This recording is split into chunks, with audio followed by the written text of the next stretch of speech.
Hey everyone, and welcome back to the Purposeful Mindset Podcast. I'm honestly so grateful that you're subscribed to my podcast, and I'm excited to share yet another episode with you.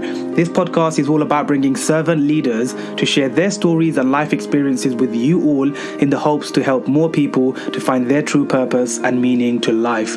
Today, I am so pumped to have such an amazing guest for you all to listen to and learn from. His name is Josh Courage, and he has owned and operated Courage Performance for over 16 years now.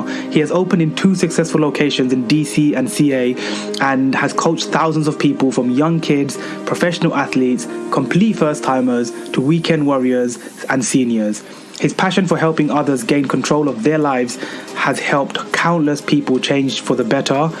He also constantly challenges himself, from CrossFit to marathon to triathlon, Spartan Races, Olympic weightlifting, powerlifting, and outdoor primitive survival training.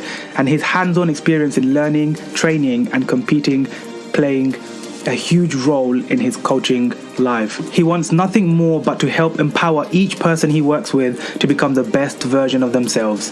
In this episode, Josh shares so much wisdom around movement and how important it is for every single human being to be actively moving physically every single day to keep fit and energized, but also for our own general productivity. So without further ado, let's get straight into this episode.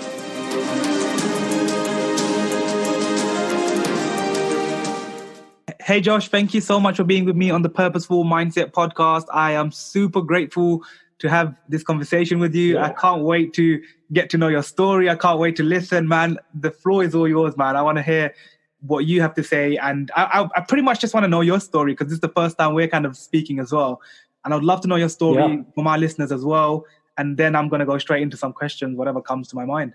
Okay, cool, man. Well, first off, I appreciate being on here, man. I'm happy we were able to connect, and I'm pumped up to be able to kind of get my feet back into the podcasting world. So you are my reintroduction to podcasting, so I'm fired up about it, and I thank you a ton. You're welcome, man. So a quick little background in me. I'm a fitness professional, fitness and health and nutrition expert, and I kind of got into it actually sort of by accident. I was a baseball player.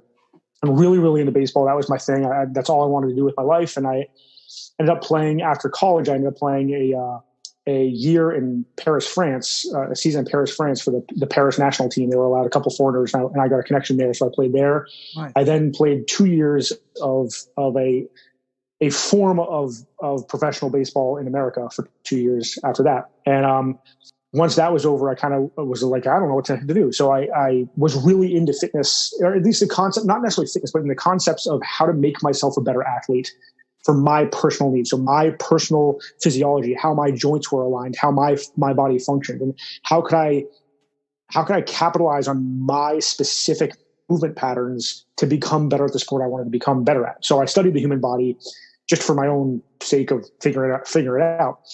And in the process of coming up with these different types of workouts, I actually kind of got a little following with all my baseball buddies who were like, hey, I want to work out with you, man. That was fun. Yeah. I was like, hey, I wonder if I could do this for a living. I had no clue that you could be a personal trainer. It just wasn't on my radar. I actually had a music background in college. So It was baseball and music. Those were my things. So I kind of looked into it. I was like, yeah, man, I can actually become a personal trainer. So I quickly, found a couple of certifications, got certified, and just hit the ground running with fitness. And I got super, super, super into it. Within about a year, I actually branched off and I was working for a big, huge gym in Washington, DC at the time. I kind of very, very quickly kind of branched off doing my own thing, because I had a very unique style of training, and realized I had much more freedom if I was able to do it on my own rather than being in a big gym. So branched off and Courage Performance started. That's my business. And it's been about 17-ish years of doing fitness stuff. And I just, ever since then, I kind of got into all different types of fitness. I was doing marathons and triathlons and CrossFit personally, Spartan Races, all those obstacle course races, always powerlifting, Olympic weightlifting, just always trying to find some way to challenge myself. And in doing so, I learned a ton about all the different sides of fitness, so I could really help a larger demographic of people to help find their achieve their fitness goals, whether it be young athletes, which was kind of my specialty, young preteen and teenage athletes, to basically anybody, to professional athletes and everybody in between. So it's kind of been a pretty crazy journey, and I'm actually in a huge transition phase right now, thanks to our worldwide friend COVID-19, where I'd established a gym in California for the past 7-8 years, and I had 2 years ago I had my first child, and then we're expecting our second child coming up in a few months, and we decided to move. So kind of slightly motivated by COVID, I shut my gym. Rather than selling my gym, I just shut it down. So I shut my gym down, and within the past 3 weeks, I've pivoted completely from having a gym and doing personal training to completely online. My website shifted 100%. I literally just started a brand new business in the past 3 weeks, which is pretty crazy. And then I plan, we're moving to Western New York, a very, very different style from where we live right now in Northern California. And I'll probably just do a personal training studio there and continue the online stuff. So that's a very quick, very brief sort of background. And going from baseball to the fitness world, and now just kind of being in this fitness world. And I plan to be in some way, shape, or form a part of it for the rest of my life. Love that, man. Yeah. The one thing I really connected with what you were sharing was because like my background was nothing to do with like sports or anything similar to yours at all. It was literally I just had a normal kind of education background. My parents told me go to school, go to college, go to university, get a good job and work. And when I turned 21, one of my friends introduced me to personal growth. And that's when I was like, holy crap, like how comes no one's ever taught me about money, about mindset, about life, about taxes, about just like how to be a better person, just how to be a better version of myself. And just to give you a little insight quick, Josh, because I think you probably please. know, but over 6 years ago, I was super shy. I couldn't speak to women. I had 8 friends. I played Call of Duty, went to work, came back home. That was my life. Repeating the same thing every day until I started like that personal growth journey. And then obviously like now super confident, have all the belief in myself. Like I believe in myself delusionally too much. And, I recently gave a TEDx talk and I was like, how can I always tell people if I can do it, anybody can do it. I'm not special. I was a super shy person. How can someone that was so shy like me go from being that kind of person through just looking into personal growth and then becoming super confident? And now what I do is on my Instagram, I kind of share kind of all aspects of my life. But the 2 things I really focus on is the body and the mind. So I focus on like my fitness and I focus on mindset. And when we put those 2 together, I believe like, amazing things happen in our life. Yeah. I actually have a quick question with all that stuff. Was there something very specific that occurred that sort of like broke down that wall for you? Or was it just a gradual process once you started looking into this stuff? Yeah, so it was more of a gradual process, but it was that one day that my friend, like that one day really gave me a paradigm shift, like he sat down with me and he shared with me one page from Rich Dad, Poor Dad. I don't know if you read that book. A long time ago, yeah. Yeah, he shared the cash flow quadrant with me, like the ESBI, so the employee, small business to big business to investor. He just shared that one little page from me from that book. And he said, Sadiq, you need to read the rest of this book. Like, it will completely shift your mindset. I was like, bro, this one page has shifted my mindset. I've never learned about business. No one's ever told me about entrepreneurship. I don't come from a business background. No one's ever taught me anything about money. I've just been taught to go and work for other people. And so it was basically on that day, the 12th of September, 2014 at 5:37 p.m. Like, I know super accurately because my friend made me write the date down. He's like, and the time, and everything. He's like, bro, this day is going to be the beginning of the interesting the change of your life. Yeah. Do you focus a lot of your stuff? Do you think there's a focus of like financial focus, or is it more just very, very generalized? In terms of what I do, or yeah. So it was. I mean, for me right now personally, so at the moment I am completely just like a content creator, podcast host, and I speak at events in London. Obviously, right now I can't speak, but I started like kind of hosting my own events recently before all of the COVID-19 started.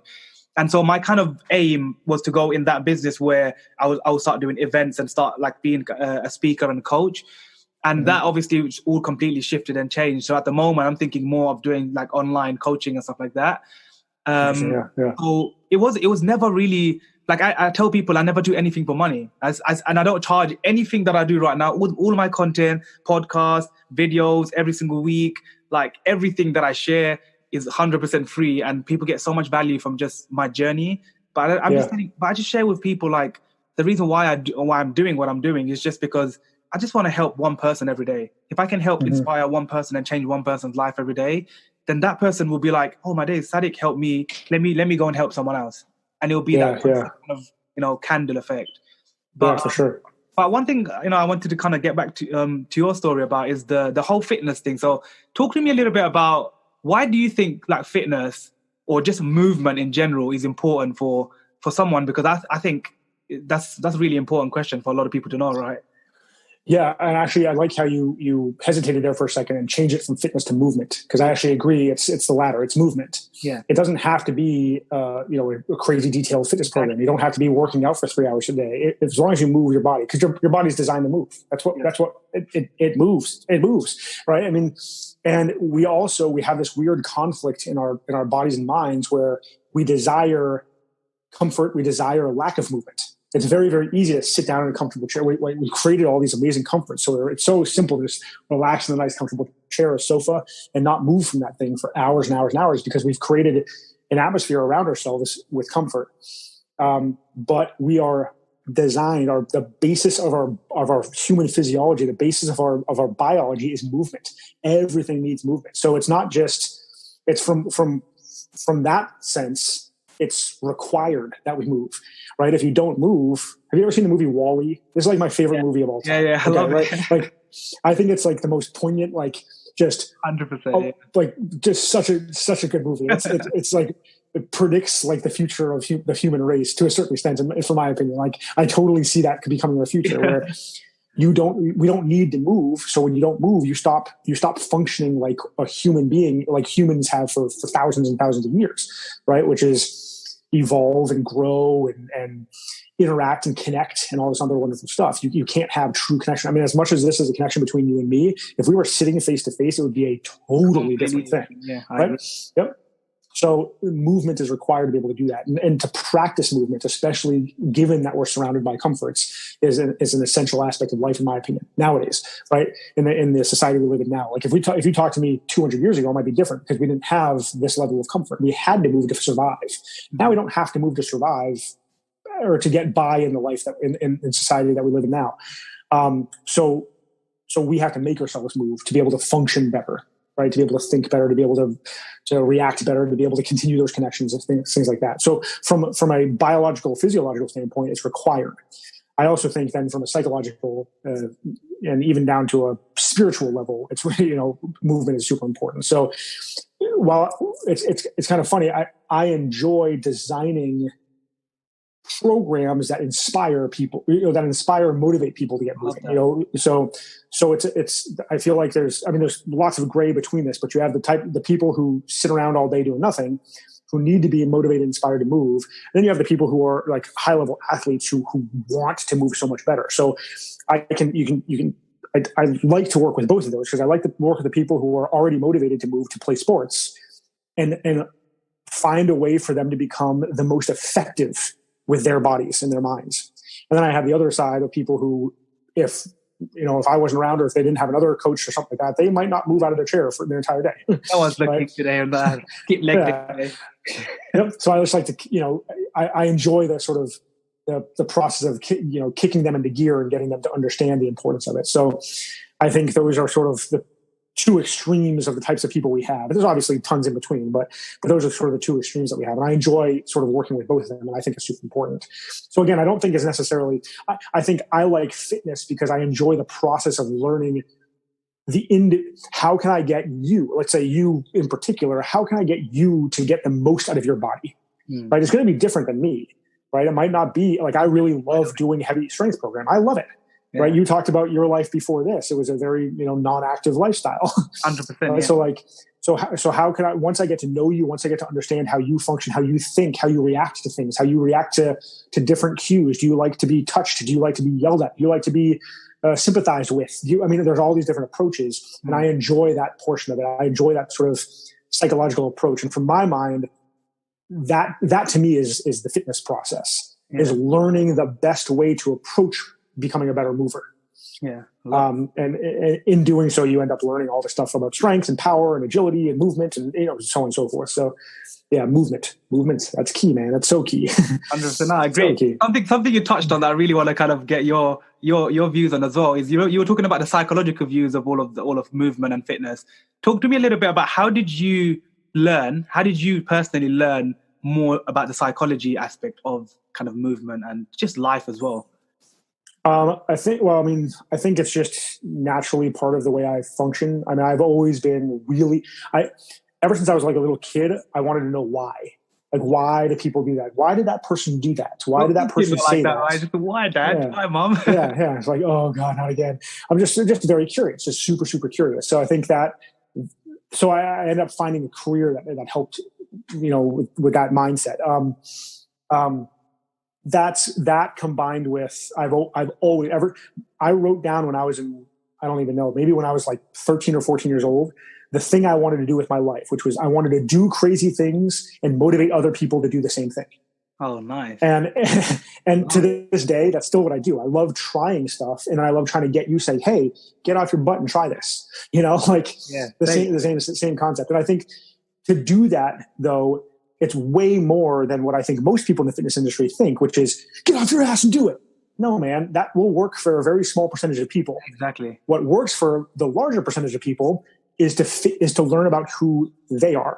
Yeah. Once I understand how you work, how you tick, how you function, how you think, then I can actually really help you change. And I think from my perspective, that is health and fitness. It is psychological, right? There's so much science and so much sort of, a lot of facts, there's a lot of arguments, there's a lot of different approaches you can take. But in the end, from an individual standpoint, if you don't have the right mindset to approach a certain pattern or a certain program, you're not going to succeed. Yeah. So from a coach's standpoint, or from my standpoint, it's I need to work with your mindset. I need to figure out how you think, how you function. So I think, I've always sort of been intrigued by that sort of stuff, and then that's what I truly, down to my core, believe that's what the right way of approaching fitness is. Yeah. It's more psychological. It's way more psychological. 100%. No, I agree. And I think just in general life too, right? It's just the key thing that what you were sharing is about building relationships. Yeah. If you don't build a good relationship with that client of yours or with that person you're working with, then you can't expect to get any results out of them, right? Because like you said, you can only be like, hey, get up and go and do 5 push-ups. And you can only do that with very limited amount of people. But then you have the people, that majority of the people, where they want you to look after them and care for them and be like, hey, look, you can do this. Don't worry. Like, I know you had a bad day. I know you're stressed. And it's that empathy, right? It comes back to that empathy. Yep. They need to trust you. They need to fully trust you. 100%. Yeah. Because if they feel comfortable with you and they trust you, right, then they'll actually do the work, right? Because they'll be like, coach really cares about me. He genuinely asks about my life. He cares about my life, and he really wants me to be fit. So I see in the fitness industry, being involved with it for a long time, sort of like 3 patterns of coaches. One is that, which is a really, really good coach, someone who people just inherently trust. There's more to that, but I think that's the basis for the best type of coach. Then you have the other coaches who work off fear, right? Who basically, people are so scared of that coach or scared of disappointing that coach that they'll work really hard. Yeah. And while that works for a time, I don't think that's actually a really effective way of, I don't think that's going to last. That's not a good way to produce longevity in health and fitness. Yeah. Because ultimately they're not doing it for themselves. They're doing it for you. And if you are like, Josh, you need to do this, I'm like, oh my God, if I don't do that, I'm going to disappoint him. That's not going to last. Yeah. and you're not going to change my life. Right. It's not going to be it's not going to be meaningful to me. It's can be sort of surface level for me, because I'm not doing it for me. I'm doing it for you. And then the third type of person is just someone who happened into fitness, who likes it themselves and just kind of do it. I know a lot of coaches like that who are just like, yeah, do 5 push-ups, I guess. And the person's like, okay, I guess. And that's just sort of how they work. And then people, because of their inherent, sort of loyalty to others, just stick with that person forever, which is an unfortunate human trait, in my opinion, that people will stick to someone despite them not being good. They just become friends, right? And then there's no effectiveness, because like when you're just friends, you don't work out. You work out your mouth more than anything else, right? Yeah, that's all it is. So there has to be, I think, a really good coach has a balance of making that person, or not, let me rephrase that, not making the person do anything, helping that person feel comfortable in doing things that aren't comfortable. Yeah. Right. So a really, really good coach I say, hey, you can do this. I believe in you. I know you can do it. and using the language that really, really connects to that person deeply, deeply. And that person's like, okay, they believe in me. I'll try it. And then they try it and they're like, holy crap, I can do that. Then all of a sudden they change psychologically, physiologically, they change as a human being, and you help that process. And I think that's what a true, really good coach does. Like you can see, obviously it's a physical manifestation, but it's totally psychological. It's totally psychological. Yeah, so, definitely. I mean, that's why it's so key. I've tried that a couple of times myself with a couple of my friends in the gym. I use a bit of psychology just to be like, I kind of use like negative motivation, but there's like some psychology in there. And I'm like, you know what? I don't really think you could do this, man. Like this, look, let me show you this thing. Like, it's really cool. I learned it new, and I show it. And I'm like, but you know what? I don't really think you do it, so don't try it, man. Like, you might hurt yourself or something. It's like, no, I'm going to try it. I'm like, no, don't, man. You're going to hurt yourself. Don't worry. It's cool. Don't worry. Just chill out. Relax. Just go back and do your set. Like, no, let me go and try this. And then they go and try it, not knowing that they can't, they can do it, but they never thought they could do it because that kind of negatively I'm motivating them to go and kind of to do that thing that they wouldn't have done if I didn't show it to them. Right. But what I hear you saying, honestly, is ultimately that person so well that form of motivation is going to work with them, 100%. And either you consciously knew it or you inherently knew it, right? So, and it doesn't really matter how, whether you consciously or inherently just know that about the people you're around. But ultimately, that makes a good coach. Because I know I'm pretty close with this one coach I've known for a long, long time. Who, if they did that, their client base would be like, okay, then I won't do it. Because they completely rely on the words that come out of that coach's mouth. And to me, that's not a good coach, right? They ultimately are like, ooh, that might not be safe for you, so don't do it. And the person's like, oh, okay, then I won't do it. Yes. You're like, oh, well, shoot. Right. So then that person is never really pushing and trying new things and evolving and changing, and which is what we need as human beings to become better people, which is to evolve and change. Right. So yeah, that's what it sounds like to me. I mean, I totally get what you're saying. I'm like that with a handful of people, but I also know that there's a handful of people, and I'm sure you know some people too, where if you tried that, they'd be like, oh, he doesn't think I can do it, then hell no, I'm not going to do it. Yeah, exactly. No, I'm not going to try that then. Yeah, granted, my personal friends, I probably don't have very many personal friends like that, because my friends, given my personality, are the types of people who would work off each other like that. Yeah. Just like it sounds like you and me, if you did that to me, I'd be like, screw you, man, I'm going to do that. Yeah, I'm going to go try that. Yeah, exactly. And it just comes back to our mindset, right? We have this competitiveness around us. Like, we're just like, no, I'm going to go try this. Like, let's do this. Because for sure. So my type of fitness, Josh, is basically calisthenics, body weight, and it's pretty much the calisthenics, body weight, and like animal flow. I started I like it. Putting on. So basically, I focus a lot on mobility, body weight, and those two are the main things that I focus a lot on. Because I think, like, I do, if you see some of my videos, Josh, like, how crazy, I do some crazy workouts, and people always say, how are you, like, number one, where do you learn all this stuff from? And number two, how are you so bouncy and like so crazy? And I'm like, you know what? I just followed this one guy on Instagram about 4 years ago or 3.5 years ago. And since I started following him, I've just literally copied everything he does, because I believe he's like the perfect role model in fitness, because he focuses on the mind, body, soul, and just movement in general, like with animal flow and movement. So with stretches. So basically, who is it? It sounds like an Ido Portal type guy. Is that like? I do follow him as well, but that's not him. Have you heard of a guy called Michael Vasquez? Yeah. On Instagram, you must have seen him. Man. He's a crazy dude, man. He's super crazy. Yeah. And I literally copy majority of his workouts. I just copy them, and I've never really had like. Basically, my ultimate goal to go when I go in the gym is I'm going to have fun today. I'm going to go crazy, and I'm going to have fun. And that's why I love going to the gym, because I never have. Today is leg day and I have to do this many of my this many things for my legs. I'm like, today's leg day. I'm going to go in the gym. I'm going to find some creative things to do, and I'm just going to have fun with my body. Yeah. See, this is really cool. Like if you and I if I was going to be your coach, fitness coach, right? Like we'd have this consultation, we'd have this talk, you'd be telling me all this sort of stuff. And then if I were a good coach, what I would do is I'd design something based around what you enjoy doing, because you enjoy doing it. Exactly. Right. You enjoy, and you can push yourself to totally new level is doing that. But if I was like, you know what, Josh, I like squats, so I'm going to make you squat. I'm a shitty coach. Yeah, exactly. Right? It's not about you. It's not about me. Yeah. That's awesome. That's awesome that you found that. Right. You're talking about this. It made me think about so once a week I have my the trainers that were at my gym, we get in a phone call and we talk. We just sort of talk training. Every week they have to come up with a couple questions they need to ask me. And we just sort of talk fitness, talk health, all that kind of stuff. And one of the questions one of the guys asked me last week was, how do you know what's right to do? He was like, this is really like philosophical thing, but how do you know what's right with all this information out there? He was thinking about like nutrition, like there's all this information, all this science telling you that this is the best way to do it. How do you know what's right?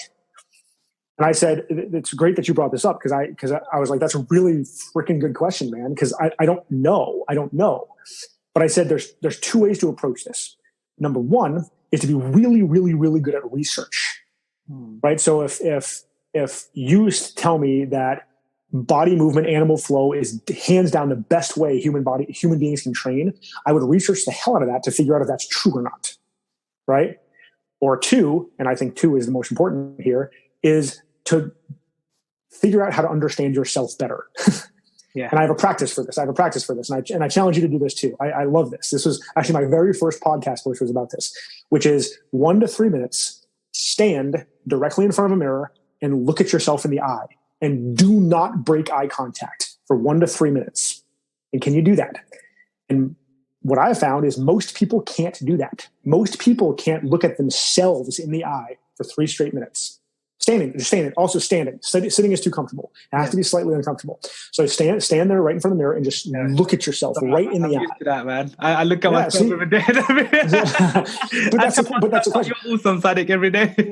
So that's badass. But that's what I'm saying is that you clearly have developed a practice and a pattern for having confidence in yourself and truly believing in yourself. Most people, as you know, most people aren't like that. Most people lack so much self-confidence and self-honesty. I think that's a big thing. Like, I'm sure you've met a lot of people who come across as very, very confident, but underneath it, they're not. Underneath it, they're super self-conscious, and they just don't have that. I don't know what I can do. I don't know what I'm capable of. And that's what I'm super curious about.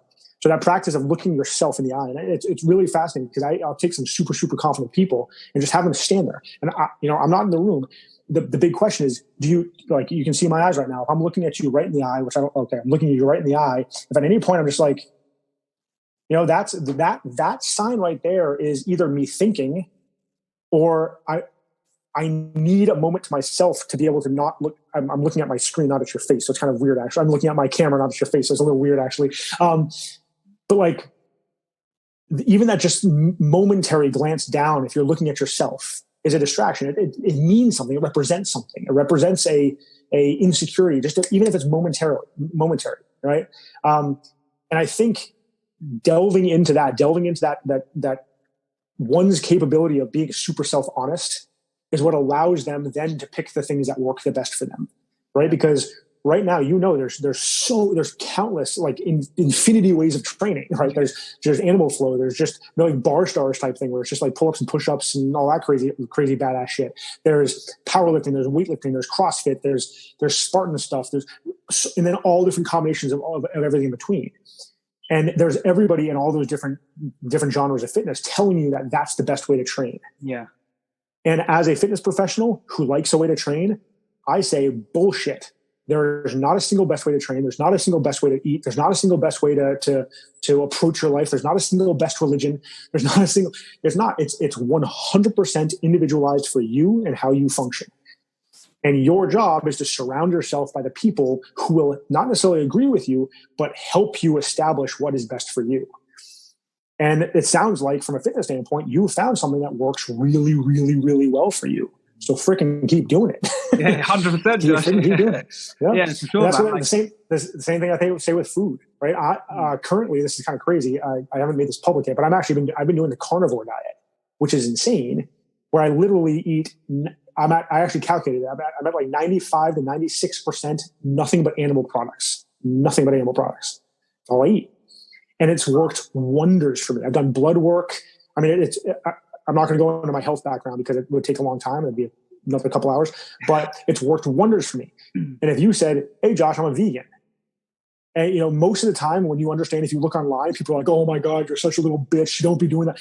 No, I say, well, does it work? Do you feel healthy? Do you feel happy? Do you sleep well? Are you energized? Okay, keep doing it. Exactly. Right? Like that's how it should be. That's how it should be.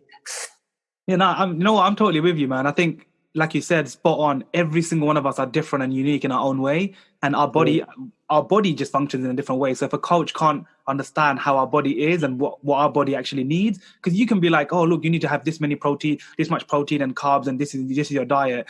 I'm like, yeah, but I'm vegan, right? Like you said, or Right, yeah. I can't eat eggs. I'm allergic to eggs or allergic to nuts. How do I get protein? So it's like, every single person's different. And I just love the way you said that, because like I found my way of what makes me happy when I'm training. And the one advice that because I'm not a fitness professional, like if anyone comes to me for advice, I'll be like, hey, go to Josh, man. He knows what he's talking about. I don't. I'm just Sadiq. I'm going to teach you about confidence. I can tell you about confidence. I was super shy. So I'm 100% passionate about that. But when it comes to fitness, I love it. I'm super passionate. I'm really good at it. But I genuinely hardly even know half the exercises that I do. I never know the names. Like I just love flowing and doing it. Because I'm a visual learner, Josh. So I like watching and then just going and taking action. And my TEDx talk that I did like 3-4 weeks ago was all about taking action, like consistently taking action to find your true purpose.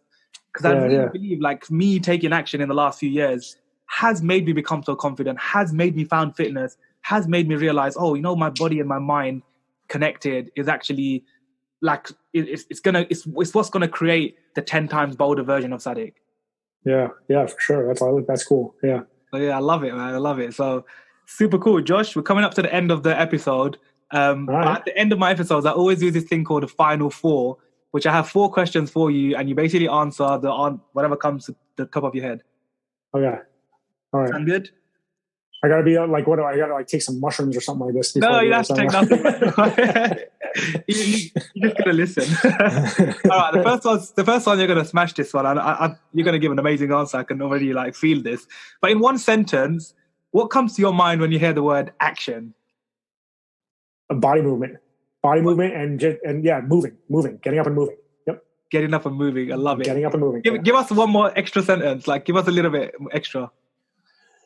Move towards something. It doesn't matter what it is. Move towards something. And so basically, what I mean by that is try.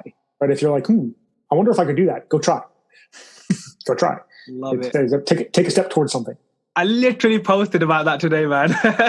Nice. My post today was all about just try. Like, try that thing. Just try that thing that you think you can't do. Just try. And if that could be your career? That could be your career, right? Exactly. Because most people don't understand. If you don't try something or a few things, how do you know which is the one thing that you really love?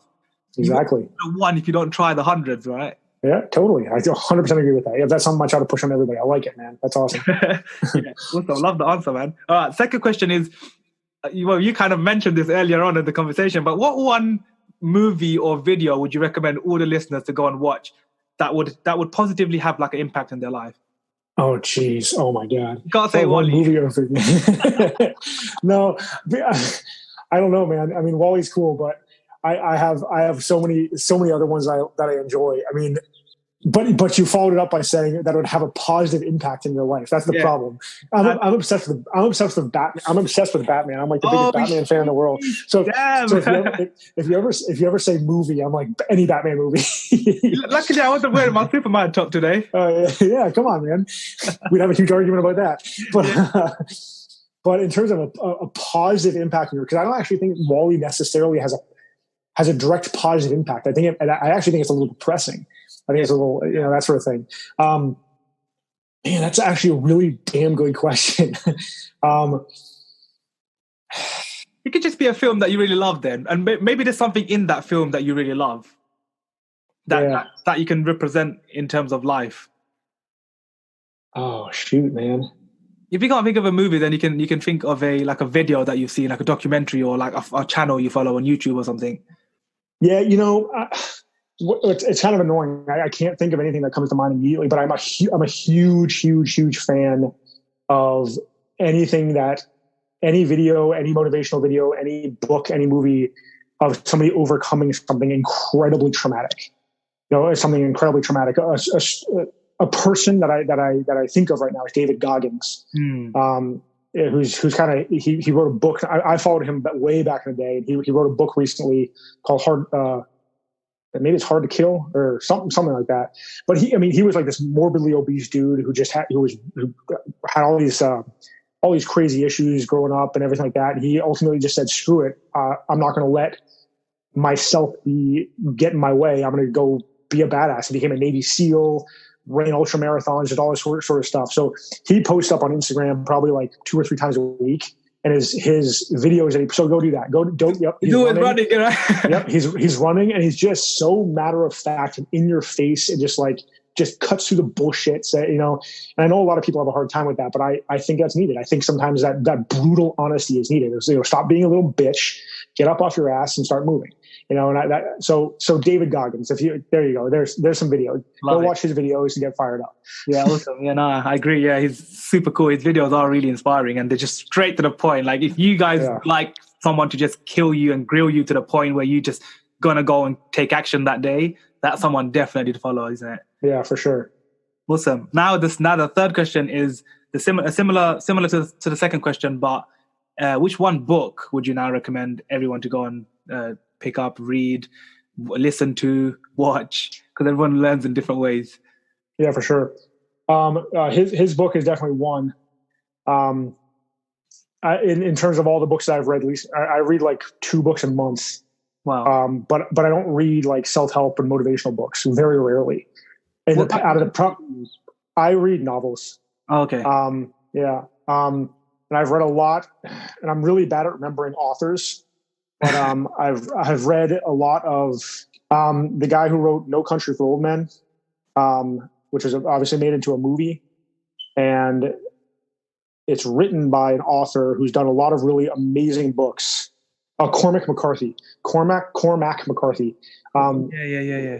Yeah. So there's 2 of his books got made into movies: No Country for Old Men and The Road. And he writes in a beautiful manner. It's really tough to get into it right at first because he barely uses any punctuation. He doesn't use quotations or anything like that. So you just sort of like, but you almost find this flow when you start. And also his books are really fascinating because they're sort of like, so much happens, but then nothing happens. Wow. So you just get tossed into this world, and you just kind of flow into this world, and you get lost in this amazing world that he creates for you. And it's beautiful. The Road is one of the most just heartbreakingly beautiful books I've ever written or read in my life. It's not very motivating. It's not going to make you feel great and wonderful and happy. But it's really fascinating the way he writes. And I really, really like it a lot. I've read like 4 of his books now, and there's like 8 of them. So I'm all about it. So Cormac McCarthy, check him out. Again, and then go back to David Goggins in terms of like a motivating read. What I recommend for that one is actually the audiobook for David Goggins' book, because it's like a combination of book and podcast. Because every chapter, he has somebody else read it, but then they go and they talk about that chapter. And you get to hear David Goggins sort of like recalling aspects that he didn't necessarily, why it motivated him or where it came from or what he went through from a personal standpoint. So you get this really cool like interconnection between the 2 of them. So I definitely if you're going to get David Goggins' book, definitely check out the audiobook version of it. Nice. Awesome, man. Thanks for sharing that, bro. Yeah. Okay, the last question is the one that gets a bit deeper. Let's do it. Let's do it. All right. So if you can spend a few hours of your time to spend from someone's wisdom, whether that person's dead or alive, who would that one person be and why? Oh, geez. This is interesting you ask this question because probably on a weekly basis it would change. Okay. But currently it would be Elon Musk. Wow. Okay. This is interesting. Yeah. Elon Musk, I am so incredibly fascinated by, because I think he's on a level where we're lucky at least for the time being that he's into creating products for the people, because in a different world, he could be like, some evil, terrorist uber lord who would like completely control the world. But interestingly enough, my first real introduction to his mind was listening to him on Joe Rogan's podcast. And everybody got super obsessed with that podcast because Joe Rogan got him to smoke a joint. Yeah. And I was like, that doesn't mean anything. What fascinated me the most about that podcast was that he gave a warning. He said, here's the trajectory of human existence. And Elon Musk, I've been working tirelessly to try to warn that we can't be going this quickly in that direction because it's going to ruin society, and nobody will listen. And weirdly, even from that podcast, nobody listened. And what he's basically submitted to, it sounded like it was almost like at that point he had given up. He was like, I tried so hard. He said, I went to the UN to talk to them about like, we need to have some sort of control over technology, computer technology, because it's moving too fast. We're not going to have control over it. And nothing happened. So he's like, you know what, screw it, I'm going to Mars. And I just want to pick his brain. I want to know, I want to listen to him. I enjoy just getting people to start talking. Like, you're good at doing that. Like, you get me to start talking. I like doing the same thing with people that I find really fascinating, interesting. I feel like just getting him talking and just hearing where it's coming from and why. He said the most important thing. Joe Rogan asked him, what's the most important thing to you at all, like overall, the number one most important thing? And he said space travel.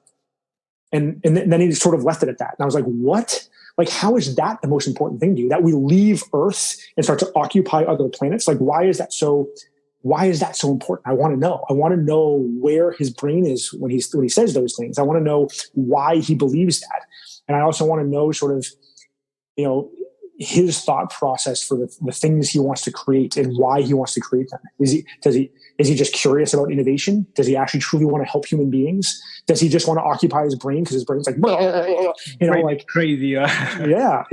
And I'm really, really fascinated by minds that seem to be completely and utterly not the norm. So whether it be someone like Elon Musk, someone like even like serial killers and stuff like that, people who just function on a totally different plane than the vast majority of other people. Like, you and me are very, very different, but we're also function very similarly.